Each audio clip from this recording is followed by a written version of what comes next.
Brought to you by Head Start Basketball. Hello and welcome to the Hoop Heads Podcast. It's Mike Lindsay here with my co-host Jason Sunkel. And tonight we have a very special episode for you. We have two coaches who have already been on the show with us, Joe Harris and Jeff Depelteau. And then we have with us from the Crown Refs Podcast, Paul Diasparra. Guys, welcome to the podcast. You bet. Thanks for having us on. Appreciate it. Yeah, thanks so much. Appreciate it. It's a pleasure to be here with you. Absolutely. We're excited to have the three of you on, have a little bit of a roundtable discussion about officiating, coaching, and how we can continue to help those two groups work together to make our game a much better game. So I want to start here by talking a little bit about, from an official's perspective, Paul, what are some of the things that you appreciate about a coach when it comes to their game management and the way they interact with you as an official? Well, we love someone who focuses primarily on coaching their team, right? Someone who's always trying to make their team better.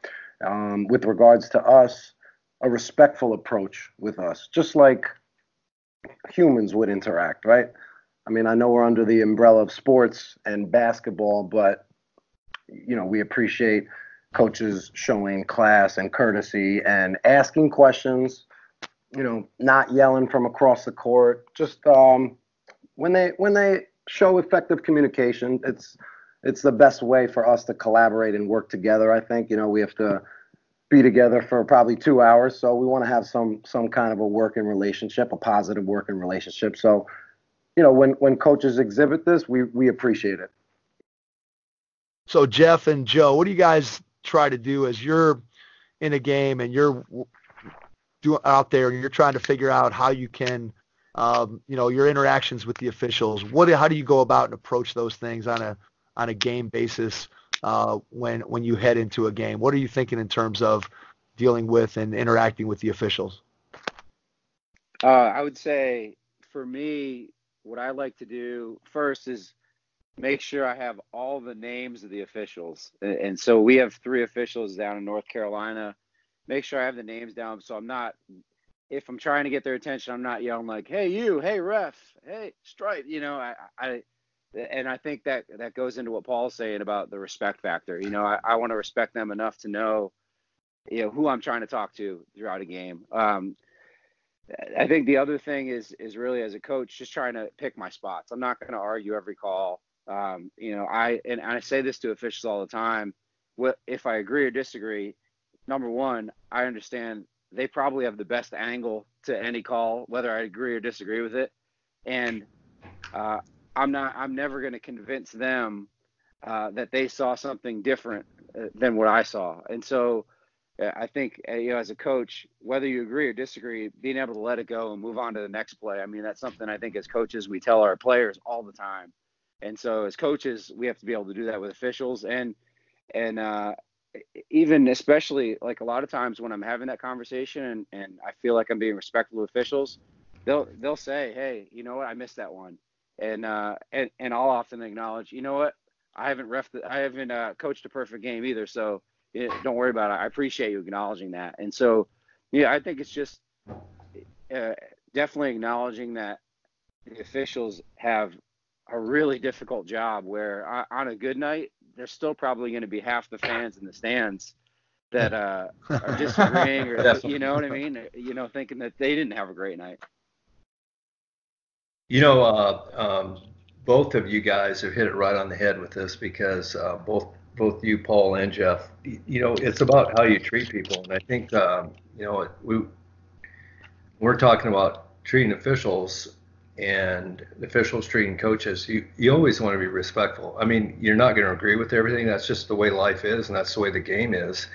But you can't let it hang on there, and you've got to be able to move on. And like Jeff, he said this, that you're not going to argue every call, and I don't think you should. And I think there's times when you need to stand up for your players, and there's times when you need to move on. And, you know, some people, some coaches just have a tough time with that, just like some officials have a tough time with that. But really, if you got this, if you have a positive approach, it's almost like Ralph and Sam, the sheepdog and the wolf. They go check in, they go to work, and they argue, and then at the end of the day, they're still friends with each other. And I think if that's the personal aspect that we miss out on sometimes. Paul, how do you feel about getting to know? I'm sure as the more games you ref, and especially if you're in a particular league frequently, you get to kind of know those coaches. Do you find that when you have a prior relationship with a coach where you're kind of on a first name basis and you see those coaches all the time, do you feel like that respect level rises when you have somebody that you have a previous relationship with? Have you experienced that in your career? Yeah, definitely. The more experience I gain through the college ranks, I'm able to see coaches more and more, and I've had them multiple years now for consecutive years. So in my experience, my relationships have I wouldn't say all, but a large majority of them get better. And I think the more I work games with these coaches, I think the more mutual respect there is, again, for the most part. That's I guess it could go the other way too.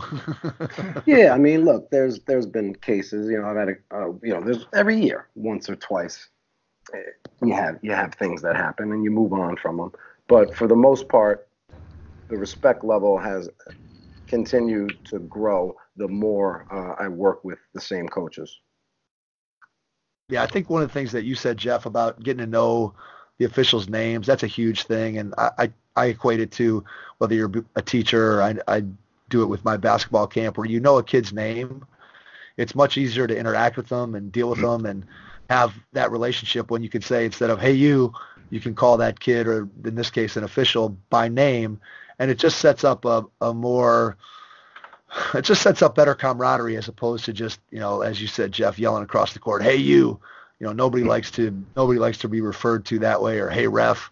I think when you can have that respect of knowing the person's name, I think that's an important piece of it. And then the other thing that goes along with that is, you talked about yelling across the court, and I know that's one of the things just in what I've seen.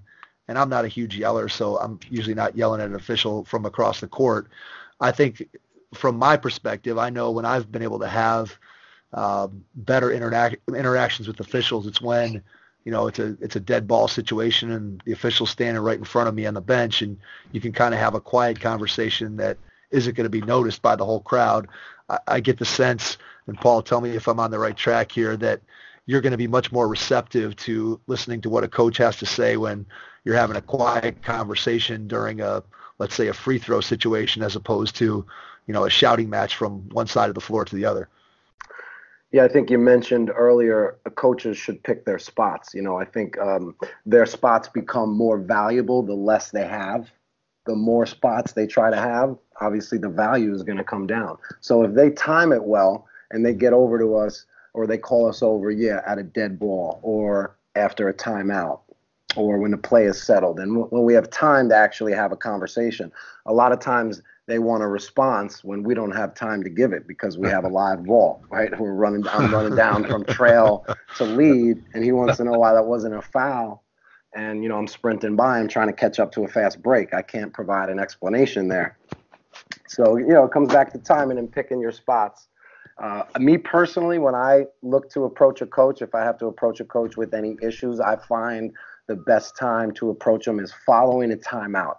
So they call a timeout, or whoever calls a timeout, and after they've spent the duration of the timeout coaching their team, once the team breaks away and the timeout, their end is officially done, that's when I feel like I see a big green light, and I find that they're most open to be like constructive and have a real good conversation.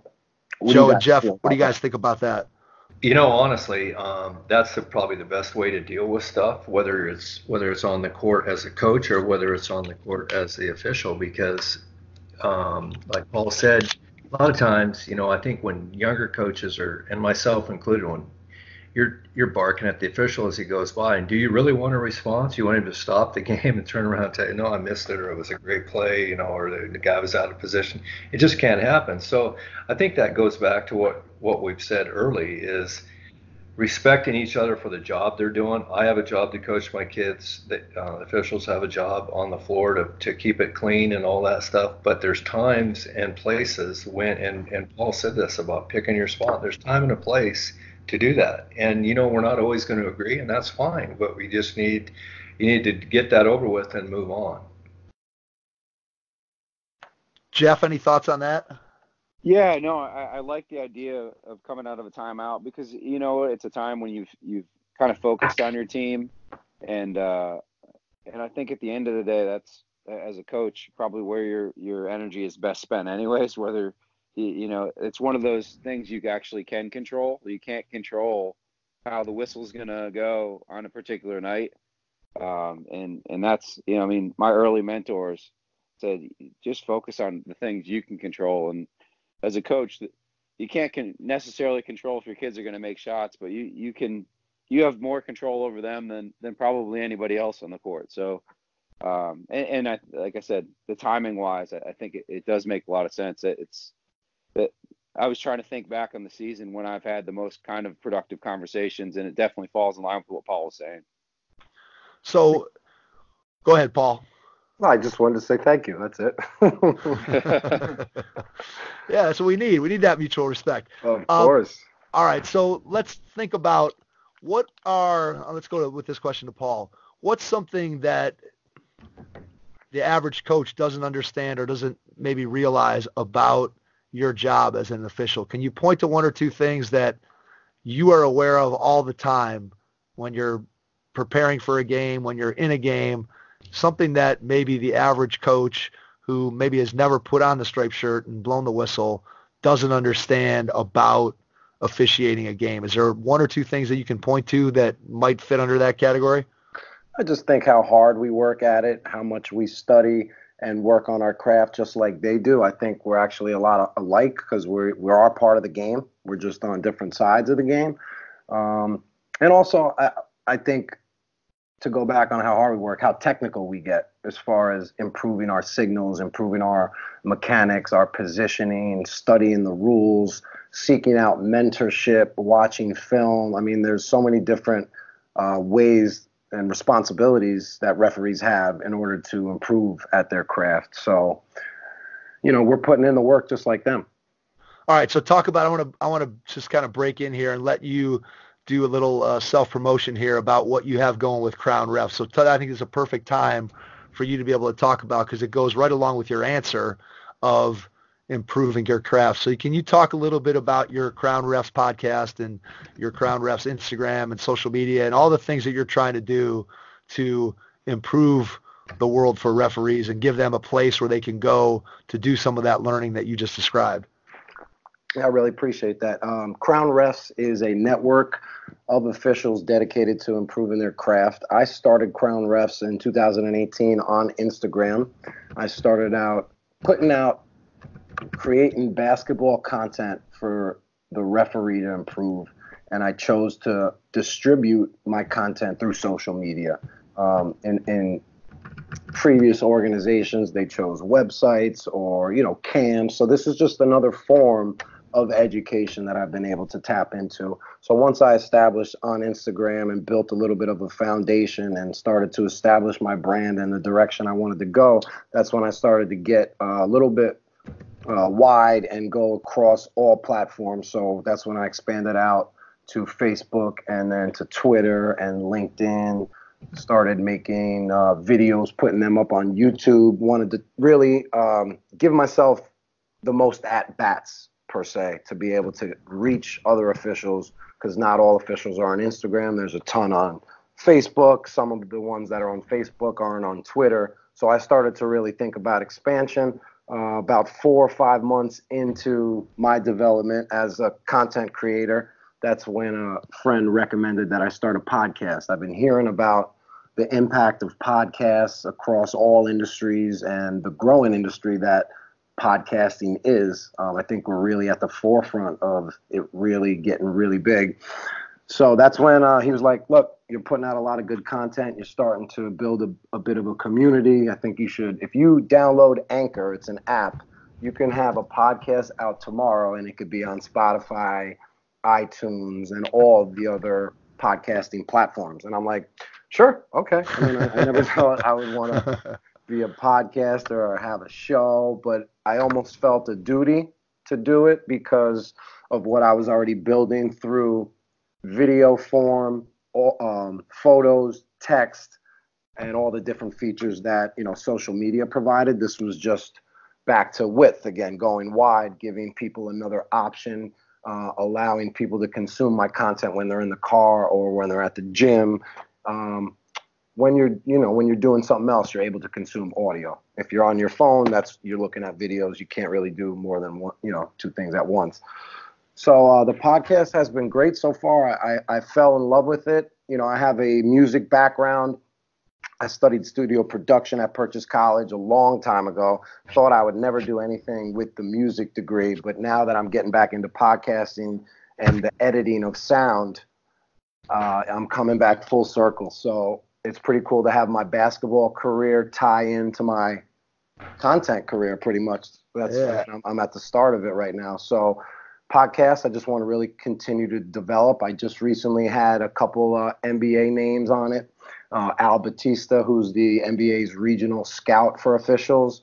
And also a couple nights ago, I had Ronnie Nunn, who's a 14-year NBA official, retired NBA official, and the former director of officiating for the NBA.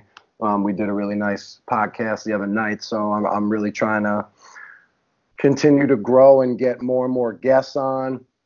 I think that'll only help build a brand, build awareness, and definitely, distribute my word and my belief to as many officials as possible. I'm just trying to help officials grow and get better and push the culture forward, right? Because we really don't have anything like this through social media.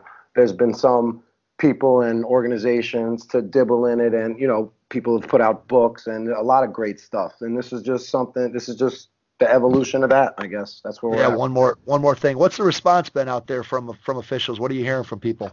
I mean, I've just had the most overwhelming response is through direct message on Instagram. I have so many messages of just people really pouring out their heart to me with what the content has done and how it's inspired them and impacted them and provided tips for them to get better. And once, I'm getting testimonials of posts that I put up like a month ago to when that actually happened in their game and they were able to use the strategy that I had created or shared, I should say, with them, and able to apply it in their game and see an impact. So, I mean, honestly, I'm really blessed with all of the feedback and the response I've gotten, and it only inspires me to continue to do it and continue to create more. That's my fuel. Nice. Love it. All right, coaches. So what are one or two of the most common calls or types of calls that you see in games that tend to get you upset or that you sometimes think are called maybe differently from the way you would want to see them called? Is there any interpretations of calls or things that you remember that you've experienced where you're like, it's every time there's this type of call, it seems like it's going a different way than what I think it is, or maybe it goes against something I'm trying to teach my kids to do? Is there anything that fits into that particular description? Well, goodness. I think probably, I don't know if there's anything in particular, but something that sticks in my mind is, each year we get a point of emphasis for the rules from the National Federation. And I think early on in the season, that's such a big emphasis with both officials and coaches. And as the year goes on, it kind of, you see that kind of just wane a little bit. And so there's just a lot of tinkering with the rules, it seems like, in a sense. So I don't know if that really answers the question or not, but, like if it's rough post play, if you're going to call it, then you got to call it all the time. And sometimes, whether it's a hand check out front or whether it's, the point of emphasis is that, and my seat is completely different and I'm teaching our guys to play pretty aggressively and play hard all the time. And I think, Paul, that's one thing I'm loving hearing from you is about how hard you've worked at your craft, because that's what I want. out of our guys. And so if we've got everybody on the floor working their butt off, I mean, that's a win and for everybody. And that's when you don't really notice some of those big plays going one way or the other, because kids and officials and coaches are all coaching hard, reffing hard, playing hard, and that's really how it should be. So I don't know if I have a particular answer for that. Jeff, what's sticking in your mind? So I would say, interestingly, and I think you see this in the high school game certainly more than college, but the disparity in size of some of the players in different positions and how that can affect some calls. So just to give an example, on my team this year, I was very lucky to have three guys. I have a 6'8" freshman, a 6'10" big guy, and a 7-foot big guy. And those big guys often got called for over the back when they were really just kind of bigger and stronger. And then vice versa, we had a couple smaller guards that kind of would get into position, get thrown around. And I think it's really difficult to judge when it's somebody just not really being strong enough to make plays and when there's a foul or violation. And so it was, interestingly, I kind of saw it on both ends. Like there were games this year where I felt like our big guys weren't able to play as physical just because they were so much bigger than the guys we were playing against. And then there were times where our guards were, a lot smaller and not as strong, and they weren't able to play. They were getting taken advantage of because they weren't as strong as some of the guys they were guarding against. So I think that's more of an observation than anything else. And I think that's what makes high school, more difficult to officiate than definitely a college game, where, if it's a Division III game or a Division II or Division I, at least everybody on that court is Division III players or Division II players, Division I's. And I think, like, on my particular team, I had everything from kids that won't play college basketball to kids who are going to have a chance to probably play in the NBA at some point. And so it's a really big disparity between the size and talent level and everything, which makes it makes it difficult to officiate a game like ours.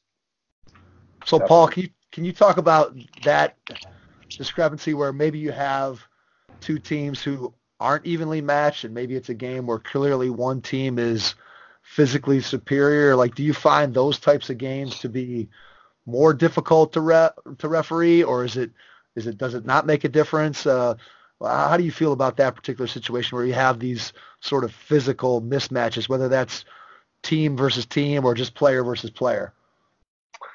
It's really a game by game basis. It just depends that night what happened, because I've seen every type of matchup on paper go every which way, opposite of what you thought it was. So, a more physical team, you would think that they would be able to control the boards and draw more fouls and all that, but like I said, I just go game by game. So understood. All right, here's a question that I'm not quite sure how to really look at this particular question, but I know one of the things that I see, because I'm not currently coaching at the high school or college level, so I'm coaching a lot of my kids' youth basketball, and specifically right now at this time of year, I'm coaching AAU basketball. And one of the things that I see that tends to bug me as a coach is, and it goes to everything that we've been talking about, it goes to what you're trying to do, Paul, for sure. And it's one of the things that I worry about with officials is, you're at these AAU tournaments and you have referees that ref 8 or 9 games in a row. They've been there for 9 hours, and by the time they get to their 9th game, they're barely moving up and down the floor. And I think that's one of the things that I worry about, is that then there becomes this perception, unlike the perception of what you're trying to do. You see some officials that just, they've been there so long, and there's so many AAU tournaments, and you end up with maybe a lower quality official who's not putting in the time with their craft. Do you worry at all about that, Paul, in terms of the perception of officials just based on the youth basketball system, the way we have it set up today, that, a lot of these officials are having to ref 8, 9, 10 games because there's so many tournaments and there's just a shortage of officials? Well, I don't worry about much, to be honest, in general. So I definitely don't worry about this. I don't worry about things that I cannot control. So as far as the perception of officials, with regards to AAU, look, there's more games than there are officials. So it's a booming business. I got in about eight or 9 years ago. It was a little bit post-recession, a couple years after the recession of '08. So it wasn't as booming, but 7, 8 years later, there's just so many tournaments, so many games, and just not enough officials to fill them, or there's just barely enough. So you need guys to work 9 games. So part of signing up for an AAU tournament, you got to have the awareness to know that you're going to get officials that work multiple games and that are there all day. And that's just part of that's just the way it is. If you're looking to find a higher rated official, then it's going to happen in a high school playoff game or, a state tournament, or up the line in college. You'll have higher rated officials, but AAU is youth sports. So the majority of the time you're going to get a youth official, and an official, a lot of times in these high level 17U AAU games, you have an official that is working modified during the season. And this is his 8th game of the day, and he's working a high level game in the spring, which is great for him if he's looking to improve. But coaches and players also need to know that that's part of the game. That's part of the culture of spring tournaments. Yeah, no question about it. Yep, definitely a lot of games for sure. There's no doubt about that. I want to ask you a little bit about, and this goes to any of you guys can jump in on this, and I think we're all on the same page when it comes to this question, but I think we're coming at it from a couple of different perspectives. And that is, when you watch basketball, particularly NBA basketball today, there's a lot of, every time the whistle blows, there's guys making faces and guys questioning the calls and guys running 20 feet away from the call and putting their arms up in the air. And we all know that as both coaches and I'm sure as officials, that's not what we want to see. And yet that's what our kids who play the game see all the time when they're watching NBA basketball. So I guess the first question, let's throw it to Paul and say, how do you try to go about dealing with that? If you see it, how do you handle that particular situation? Obviously, if it's something that crosses the line, you give the player a technical and you move on and you try to explain. But if you start to see that come about, like, how do you go about trying to either A, talk to the player, or B, talk to that player's coach to let them know that, hey, we don't want to see that kind of stuff out there on the floor? Well, I always like to get over to the coach when a player starts misbehaving. I'll talk to the player and I'll try to diffuse any potential problems. I'll try to put out the spark before it becomes a forest fire. And when it becomes a forest fire, then we have to call the fire department because we can't handle it. So I like to put out all these little sparks. Right? It's a good one. That's a good analogy, Paul. I like that one. But I like to bring that information to the coach. It's also providing a courtesy to the coach to let you know, hey, coach, I'm not giving your player a technical foul. I might not say this, but I'm bringing the issue to you so you can do your job as a coach. I'm not telling a coach to do his job. That doesn't sound right, but that's what's happening. I'm transferring the responsibility and the duties to the coach. So now the coach can take care of them. If the coach refuses to, that's on him. The coach was told I maintain open lines of communication. I brought the coach the information, and it's on him. So now the next time the player were to act up, it's just going to be a technical foul. So I use proactive officiating, and I use preventative measures to try to diffuse the situation. We want to be diffusers. We don't want to be igniters.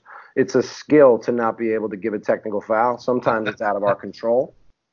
Sometimes, a lot of times it's out of our control. It just happens. There's nothing so Joe, how do you try to get your players to understand what you expect in terms of their dealings is the wrong word, but how do you want your players to interact with officials? I'm pretty sure I can guess what the answer is, but I'm going to let you go. I'm going to let you go ahead. I'm interested to hear your answer, considering your son's in the NBA. To To be honest with you, I've been known to be pretty direct and to let our guys know that that's really not their job, and I'm the only one that speak to an official. And Nice job, Coach. that thank you, and that you know what, if you're going to do that, then there's a seat over here for you, just like anybody next to the band, because quite honestly, we're not doing that in this program, and we're not going to do it ever again. And Paul, you're right on with if there's and that's what I appreciate about, I think experience comes into this big factor here, when you think about what we're talking about. Young coaches, I remember when I first started, I'm fiery, but I was really fiery when I was younger, and it was like the louder I coached, the better I was, and the same thing on the same thing on the officials. And I think some young officials the same way, they try to control things too much, but then as you get that experience and you realize that, hey, we got to work together. This is part of the game. And part of it might be I disagree with you. Part of it might be you disagree with me. But at the end of the day, it's over. And so I'm very direct with our kids. And, it's like, you are not talking to the official in that tone of voice. The only person that's going to talk to him is our captain. And if you can't handle it, then we'll find somebody else that will step into that role, because you are not going to bark at people like that. And you know what? I'm more worried about them, because what they've done when they do that, if they roll their eyes and this is what bugs me about the NBA, is that how about hustling back on defense and making a difference? You turn it over and you don't get a call. You thought you got raped down the arm, and then all of a sudden you throw your arms up and you're the last guy down the floor. Well, you'd be the first guy out on the next whistle. I'll tell you that right now. Jeff, thoughts on that? Yeah, I think I definitely agree with Joe. You definitely set the tone in practices. Our kids have done a pretty good job of experiencing really bad officiating every day in practice, because I am the worst official in America. I love it. And they cannot complain to me in practice, or they get on the line. So we set that tone there. But no, honestly, in games, even if I see guys kind of shrugging about calls, most of the time the officials get it right. And so I'm not afraid to, if I see them making a gesture, I'll yell at them, run back on defense. They got that right. Like I would have made the same call. And so I think that's another way, hopefully me and my staff show that, we're partnering with the officials. But the other piece of it is our kids do a pretty good job of coming over to me in a game and say, I've talked to them, or can you, they definitely understand. And I think it's a tone that we set, like, it is our job to communicate with the officials, not yours. And even our game captains would probably come over and say, hey, coach, can you ask the official to watch the hand check? Can you ask the official to watch the push in the back?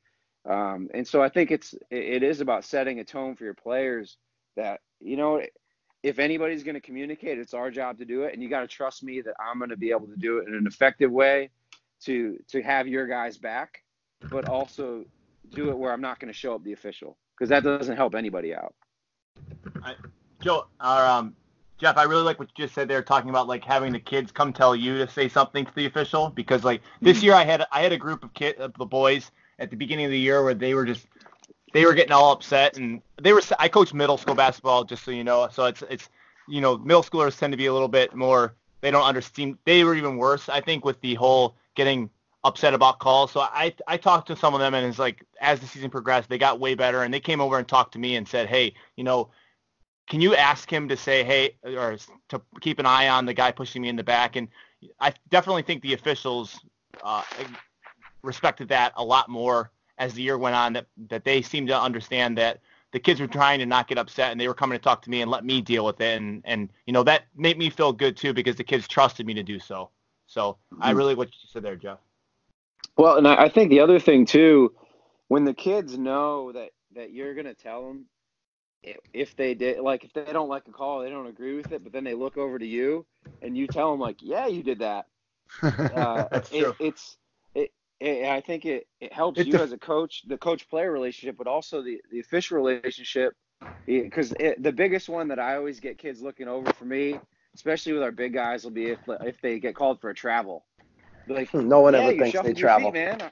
I had to say, yeah, nobody travels, right? Listen, well, they do watch no one of the NBA travels, so you gotta understand that's where they get it from, right?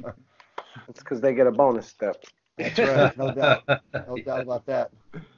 Oh man. All right. So Paul, I know had a couple questions that you wanted to ask the coaches.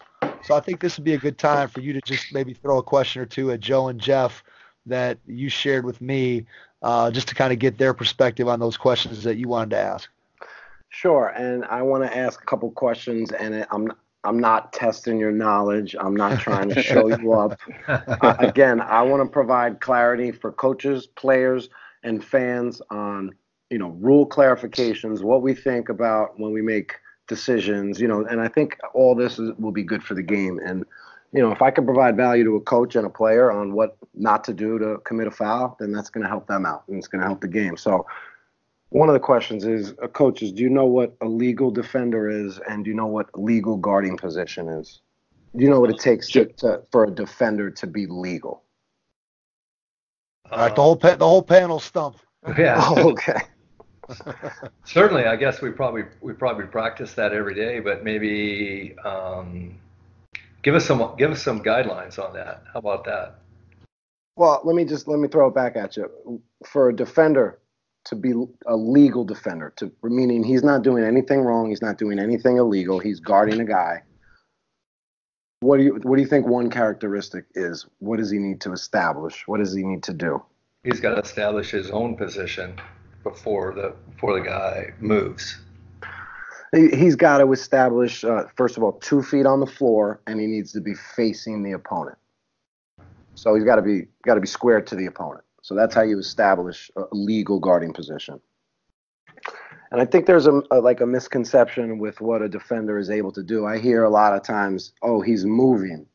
He's moving. We don't use that verbiage in the book. You're allowed to move. On like block charge plays, when a guy takes a charge, a lot of times a coach's response is, but ref, the defender was moving. You guys know what I'm saying? Yeah. Now, so let me ask you this question. Are you allowed to move when you take a charge? If Yes, a defender you is can gonna, get. Yes. I'm going to say yes on that. Yes. Because there's been situations where we'll have a guy wall up on defense. He's in the legal guarding position, but then he jumps vertically and can still take a charge. Yeah, I mean, we love when defenders jump straight up. Verticality, you said it, vertically. Yep, that's what we're looking for.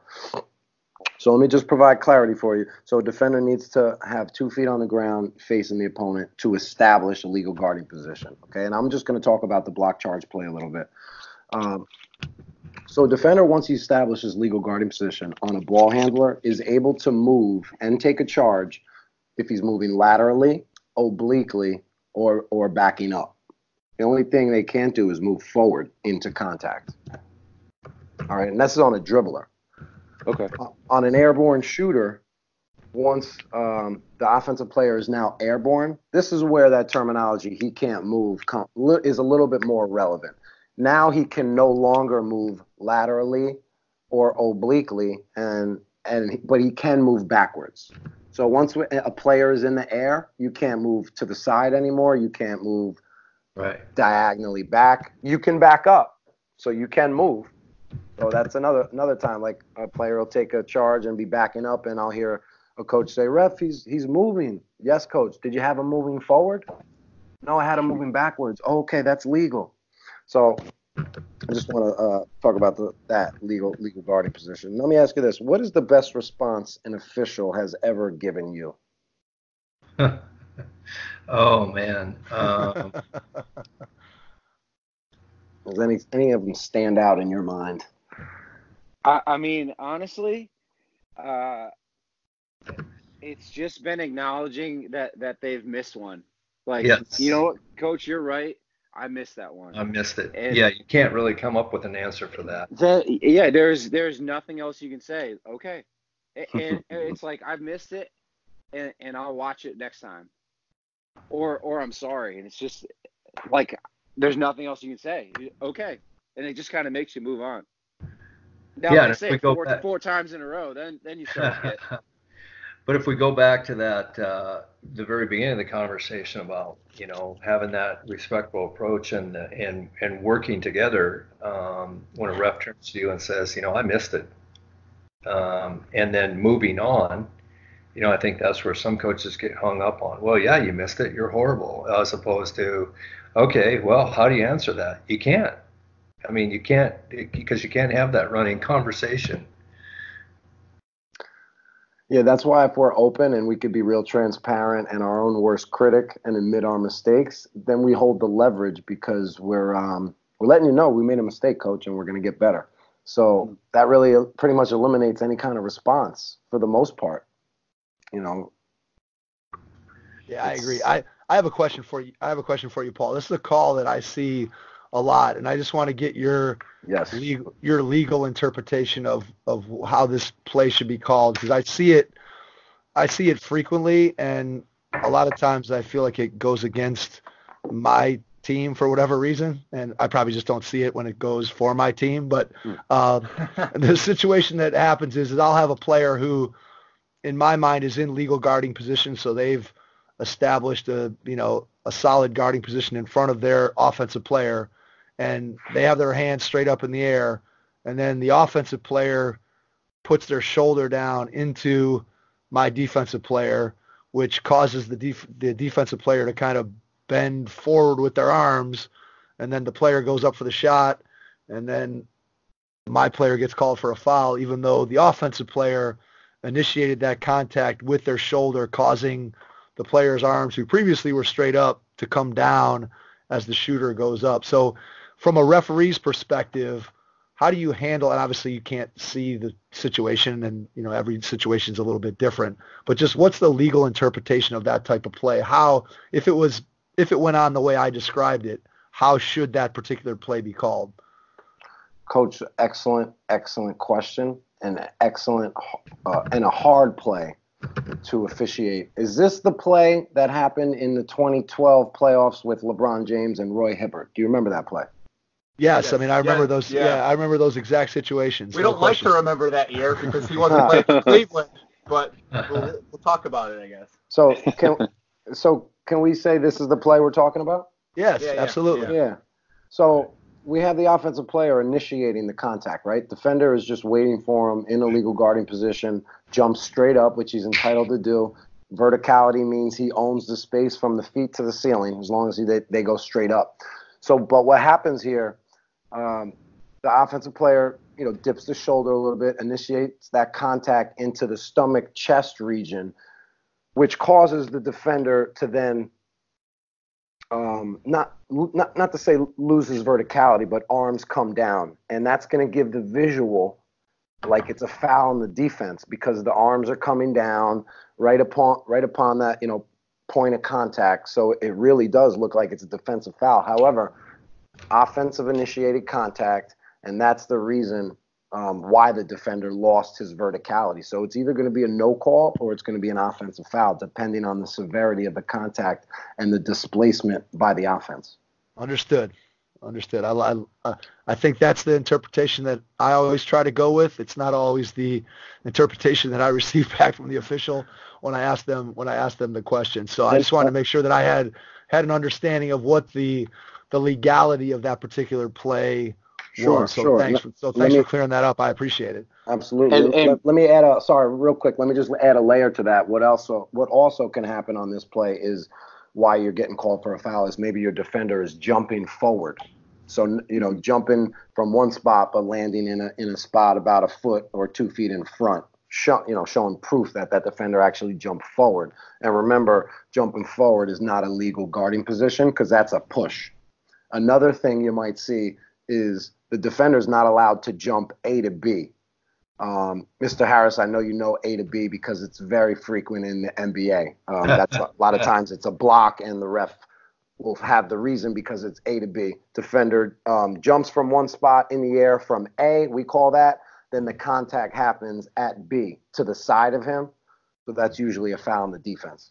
Unless it's game one of the Western Conference semifinals with the Rockets and the Warriors, then it's not a foul.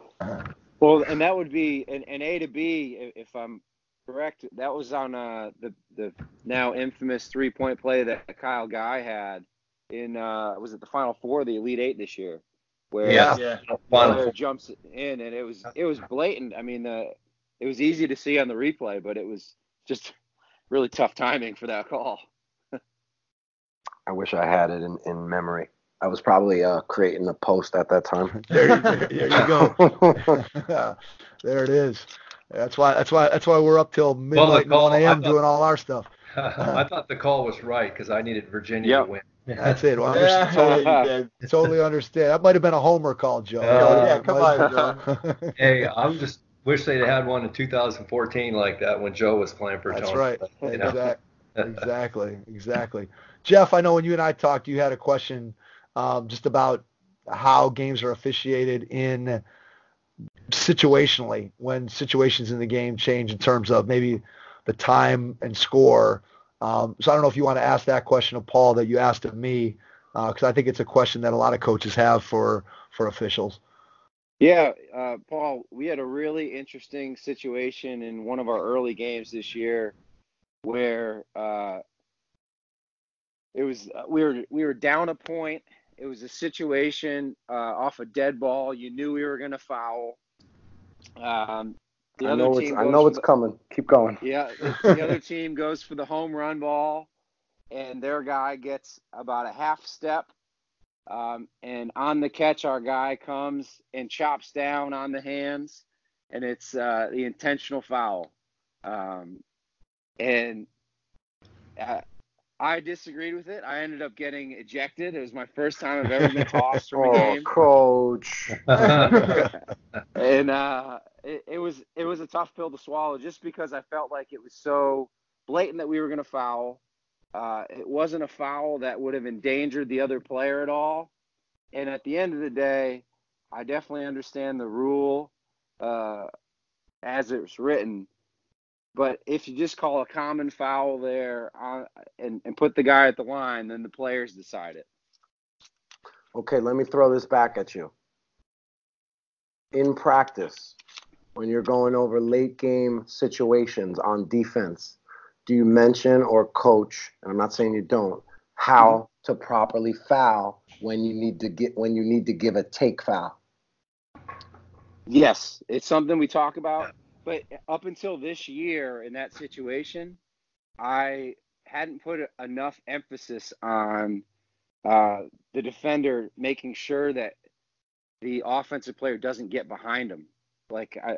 And so that's where on film, even watching it over, and I watched it and I sent it to our signer, and I talked it over with the official after, and he's like, yeah, basically just because the kid got a step on him, it didn't matter how he fouled him. Because the foul was on the hands, but it was the fact that he had to reach ahead to make it. That's why it was called the intentional. I mean, it's a very unpopular call. I put up a post about it a little while ago. It's very unpopular, and by rule, the official is correct. You know, I didn't see the play, but you have to make a play on the ball. You can't wrap a guy from behind and just grab his arms. You know, that's an intentional foul in high school. It's a flagrant one foul in college. So I think the more awareness we can bring to the rules as far as, you know, adding an aspect of coaching to where we're letting the kids know about the rules. Look, you're not allowed to, in a late game situation like this, if we're down one point and we're a defender trailing the play, you can't just grab them. You got to try to hustle and get in front of them, or, you know, try to be less. It's a tough call, man. I understand why you were upset, and it's like, oh, just let the kids decide it. But that's why I throw it back at you and I say, okay, do we coach and tell them the right way how to foul? Do the kids know that you're not allowed to just grab the guy because by rule it's an intentional foul? Me personally, I try to avoid calling in this situation an intentional foul as much as I can. I try to put a quick whistle on something. I try to talk them out of something if I can. But ultimately, each official is going to make their own decision. I think the majority of them might go intentional foul in that case. I don't know, high school game, I think you might see an intentional more, but these plays have come up in college, and the national coordinator will talk about them and will say, this is an intentional foul, or this is a flagrant one foul. So this is what we're being taught to call. Yeah, Yeah. and I think you guys are exactly right. It's almost like our game is relied more on a special teams atmosphere at times. You've got to spend time. We spend a lot of time telling our kids not to foul, and then all of a sudden we want them to foul, to send a team to a line at the end of the game or what have you. And then if they don't know how to do it, it puts us in a bad spot. No, I'm not saying, Jeff, that's what happened, but I've been in a situation several times. We would call it zero because we're not playing any D. I'm calling out zero. Let's get an immediate foul right now on the rebound, on the block out, whatever it may be. And kids sometimes will just freeze because you haven't spent. So then we would go back and we started doing it in our pre-practice stuff, and we started walking through as opposed to, doing bigs and littles or what have you. We'd walk through it sometime on late game situations. Okay, we're down whatever 3, we need to foul on the inbounds pass. How do we do that? You can't grab the jersey, you can't wrap your arms around it. You've got to maybe body them up and get your hands up in the air and get into them. Now it eliminates that subjective stuff that always gets coaches riled up. Paul, so I have a question for you. I personally, if my team's going to foul, I tend to tell the officials. Do you find that beneficial if a coach tells you, hey, we're going to foul, or does that not really affect how you're going to call something? That's great information to know. When a coach comes up to us after a timeout and lets us know his intent is to foul right away, we want to put a whistle on it on the first touch. And if they don't tell us, we maybe think they're going for a steal or trying to play defense. So yeah, we that's definitely good information to share. I've actually done it the other way. I don't remember who we talked to on the podcast. That was Greg White. Greg White said that he tells officials that he's not going to foul so that his team could play more aggressive because he feels like officials are less apt to blow the whistle. That was Greg White from Arkansas said that, and I actually did that in 2 games this year, and it actually worked. Like I told my team, play super aggressive. If they get called for a foul, I'm going to live with it. But play super aggressive. I'm going to tell the officials we're not intending to foul. And lo and behold, it worked. So I don't know. Have you ever had an official tell you or a coach tell you we're not trying to foul, or have you never heard that, Paul?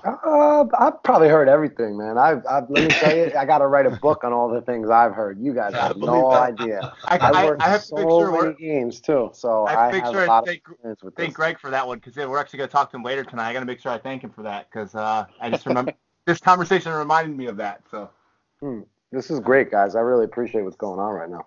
So what's the funniest thing you've ever had said to you that you can share on a G-rated podcast? Oh, man. One problem with me is I don't have a great memory when it comes to stuff like this. One funny thing a coach has said, probably just like cursing at his team. Or like, oh, my guy sucks. This guy sucks. He can't shoot. Yeah, I've had that a couple of times. There's one coach in particular loves to make fun of his team and like bash his team. Right there at a fast break. I'll be running table side, and he said something similar to that. So that's fun. We appreciate that. Look, man, we got to be out here and having fun. So I think there's room for some jokes at the right time and for some smiles. Yep. Yeah. So, coaches, what's the funniest thing a ref has said to you? Goodness. Probably the funniest thing I've had. We're in a state tournament game, and our assistant coach is really just getting after the official, and I'd been on him a little bit throughout the game, but we'd had this little bit of a conversation going on, and I'd been joking around with him like Paul was saying, and he leans over to me, the official, as he runs by, literally just stopped, points at me and says, I will take it off of him, but I am not taking it off of you again. And it was like, and so I turned to my assistant coach. I said, yeah, did you see that? Did you hear that? He's going to take it off of me. Now we're all in trouble, So it creates that little bit of a levity in the game. And, I think sometimes we all get wrapped up in it's the end of the world, this game or this possession, this time, and I'm not saying I was perfect in every game I coached, but as I look back at it, I think there were some great times working with officials when you really got to know them and you had some fun with them. And it wasn't just, me against the world type of an attitude. I got a question for you, Coach. Have you ever tried to purposely get a technical foul? Yes. I knew it. And it didn't happen, and that pissed me off even more. I don't know if I can say that on this podcast. Hey, you're fine. You're No, fine. that's good. You're You know, good. it You're did, all good. and again, it was when I was younger, and then as in my last probably 6, 7 years of coaching, I couldn't get a tee, and part of it was I coached in the same area for 25 years. I knew the officials. I'd had their kids in class. I had fairly amount of good respect, I would think, from our local area about what we'd done with our program. But yeah, when I was younger, I tried like crazy several different times to get, and I had the official turn to me and he goes, "I'm not giving you one." And I'm just going, "How do you respond to that?" And then you just kind of back off and mill out like, "Okay, it's not even worth it." Hey, Coach, I would have gave you one. We You know we what? know the answer to Jeff. Jeff's answer is yes, because he got ejected earlier this year. So No, Jeff, we got to talk about that, by the way. We'll talk off air about that. All right, sounds good. All right. I want to ask one. I have one more question. So I don't know. After I ask my final question, if you guys have any more questions for each other, I'll throw it back to you. But my one question that I have left is, is there a rule change that any of you would like to see that could improve the game? And I don't even know what the categories are, or what. Just is there a rule change that you'd like to see in the game that you think could make the game better? I mean, I'm a big shot clock guy in high school, Yeah. so that's what I'm going to throw out there. I think it just makes the game flow a little bit better, especially, and I've coached in Connecticut where we played a 35-second clock and then moved to a 30, and now in North Carolina where we don't have one, and it is absolutely brutal in late game situations. You get down by 10 or 12 and you feel like you're coaching a different type of game. And there's plenty of skill that goes into coaching without a shot clock too. So it's not to say like there's no good coaches. There's some really good coaches and know how to use it. It's just frustrating. So that'd be mine. And I think that would make things flow a lot better. And Jeff, I completely concur with that. In Washington, we have a shot clock, and when we went to it, I was a little hesitant. And part of that is change, kind of ruffles your feathers maybe a little bit. You get set in your ways over the years. But then as the years went on, and we had the shot clock, I liked how it helped you manage the game a little bit too, and like there was a little more strategy involved, and as opposed to just maybe a team sitting on it or and not really playing the game the way I guess I foresee it should be. So I think it helps with the game, and I think we tinker with the rules too many from the National Fed side of it. I think they should just leave it, let us get used to it, and then really enforce what's there and then move forward, as opposed to let's have these modifications from state by state, whatever it ends up being. But the shot clock is something that I think needs to be instituted nationally. Paul, from an official's perspective, does having a shot clock involved in the game make any difference in terms of the difficulty or ease of refereeing a particular game, in your opinion? Well, that's all I've known is having shot clocks here in New York State. But definitely, because they've been changing and tweaking the shot clock rule last couple of years. I know in college this year now, it doesn't get the full reset on fouls where we stay in the front court. So if we have like a rebounding foul, in years past it would get reset to 30. Now it stays where it is unless it's below 20. If it's below 20, it goes back to 20. So we have to stay up on the ongoing changing of rules. Is there anything? Go ahead. No. As far as like what rule changes I want to see in the game, to be honest with you, I don't think about that kind of stuff. It doesn't matter because like we as officials, and I know myself, I'm gonna be ready and adapt to what any kind of rule changes that come about. A lot of officials, I shouldn't say a lot of officials, but you hear officials complaining, "Oh, I don't like this rule. I don't think they should do this." That's just energy spent that I choose not to do. I don't partake in that. I focus on other things. I don't worry about what I can't control. Totally understood. All right. Any of you guys have a question for one another before we wrap things up? No, nothing at all. I mean, what a great opportunity. And, Mike and Jason, you guys listening to Jeff talk about it, or Paul talk about where he's at with his podcast. You guys have done the same thing. What a great way to improve our game, both of you guys in your podcasts. Oh, thanks, Yeah, Coach. thanks. Yeah, appreciate that. Absolutely. I know, we've known Paul just briefly, but you can tell, I'm sure, that, he's working very, very hard at what he's doing, and we're trying to do the same. We're trying to do the same. And so, again, I think the important thing, if you take nothing else from the details of the podcast, if you're out there listening, the fact that you have coaches and officials, we're all on the same page. And although sometimes you may see it as an adversarial relationship, the reality is that whether you're a coach or whether you're an official, what you're trying to do is to make the game of basketball better for everybody that's involved in it. And that's really what it comes down to. Thanks a lot, guys. I really appreciate you. I really appreciate you putting this together. And I don't know if this has happened before, where there's been a podcast that's, we have a coach's perspective and a referee's perspective and some great insight in between. I don't know if this is happening anywhere else, but it happened tonight, and I think we did some really good work today, and we could provide a lot of value for coaches, refs, and fans, players.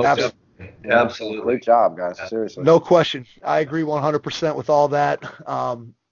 Before we get out of here, go ahead. And I would just jump in and say, I mean, some of the most productive relationships I've had with officials have often been after games, where they'll either ask me for the game film so they can break it down and talk through stuff. And I've started some really good relationships with officials that have done games and done a lot of them just, through conversations like we had tonight.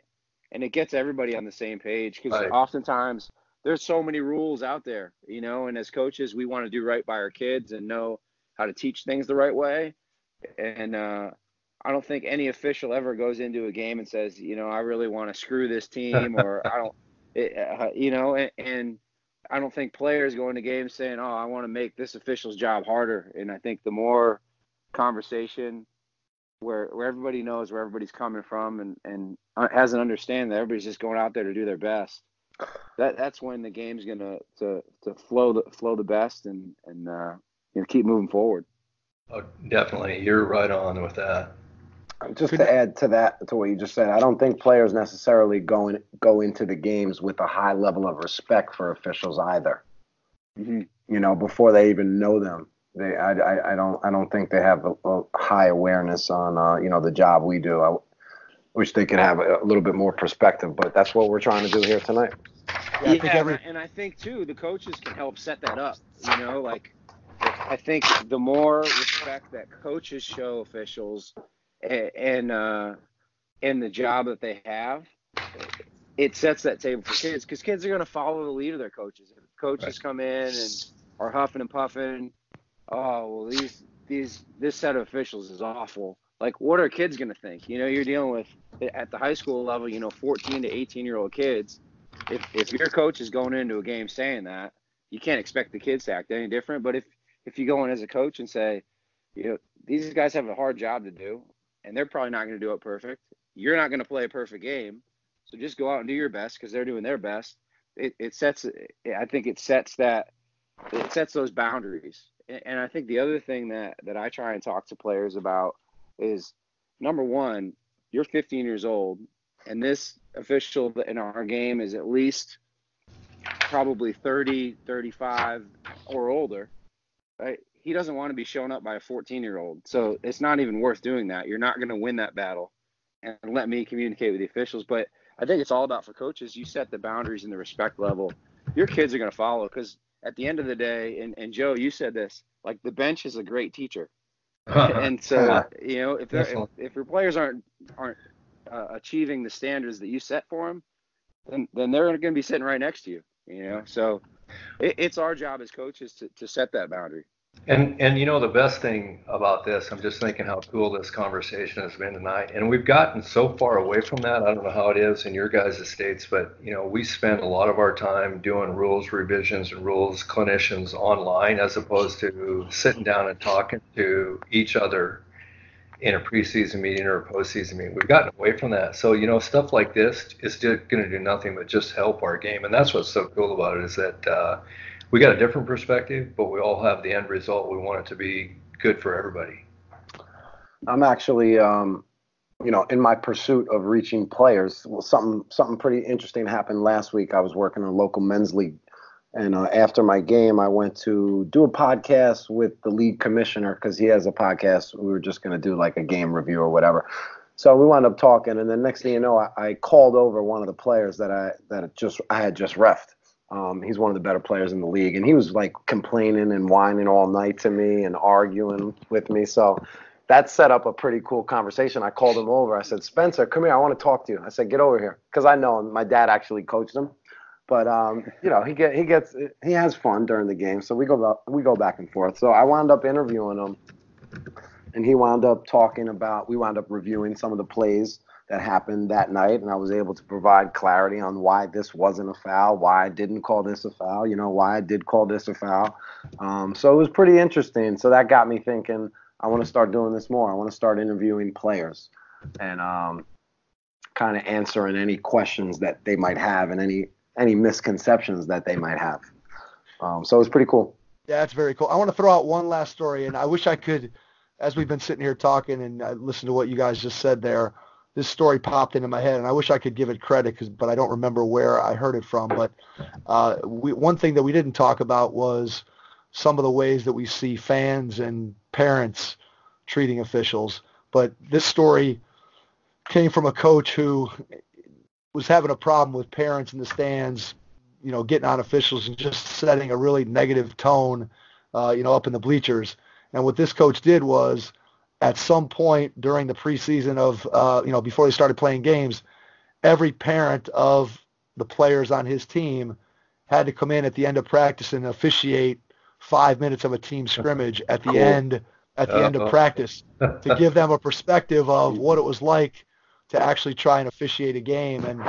And the coach said that, you know, basically that shut down all the complaining about officials once people had an opportunity to really experience what it was like. And so I think that's something that if you're a coach out there and you want to set a tone for how officials should be treated, I think that's a fantastic way to make it very, very clear that officials do have a very difficult job, and that to give people the perspective of what it takes to get out and referee a game. So I think everybody, when you have the benefit of sitting back and not really having to take any responsibility for what you're saying or what your phantom calls are from the stands, it becomes, people think it's pretty easy, but when you actually have to get out and do it, we all know it's a very, very difficult job. So I thought that was an interesting way of this coach getting the message across to people that, hey, we're not going to tolerate the abuse of the officials from the stands or from players like we've been talking about. So, yeah, that's great stuff. All right, guys. Paul, I want to give you one more chance to just let everybody know where they can find all your stuff. So if you wouldn't mind sharing that out, and obviously Joe and Jeff, people have heard from you, and we'll put your guys' contact in the show notes as well. But I want to give you a chance, Paul, to just share everything that you're doing so that people have an idea of where they can find your stuff, and then we'll put that in our show notes as well. Sure. I really appreciate the platform. So you can find Crown Refs on Instagram. It's crown_refs. That's my main platform is Instagram. So if you're on it, you're an official or you're a player or coach, a fan, you like what you heard tonight, come see me on there. It's Crown Refs everywhere else. So just type it in any search bar, whether it's Google, YouTube, type in Crown Refs. The podcast will pop up through Google, or you can go directly to Anchor where I record it, or you can find it on any other major platform such as Spotify or iTunes or any other podcasting platform. Looking to continue to grow and build this brand, and see where we go. As long as I continue to execute with the creation of content, we'll I think good things will happen. So we'll see where we can go, and look forward to collaborating with coaches and players and more people like yourself. So again, thank you for tonight. I really enjoyed it. Yeah, you're welcome, Paul. Guys, Yeah, this has great been great. conversation. Yeah, couldn't agree more. I think it was very, very interesting. It's not a conversation that you get a chance, to have very often, and I'm sure people don't get a chance to hear it very often. So to Joe and Jeff, thanks for jumping back on with us. As always, we appreciate you guys and the support that you've given the Hoopheads podcast. And Jason, thank you as well. And Paul, it was great that you reached out to us. And I think this was a fantastic idea. And then I think the execution of it was even better. So it went very, very well. And to all three of you guys, thank you so much. And to everyone out there, we will catch you on our next episode. Thanks. Thanks for listening to the Hoopheads podcast, presented by Head Start Basketball.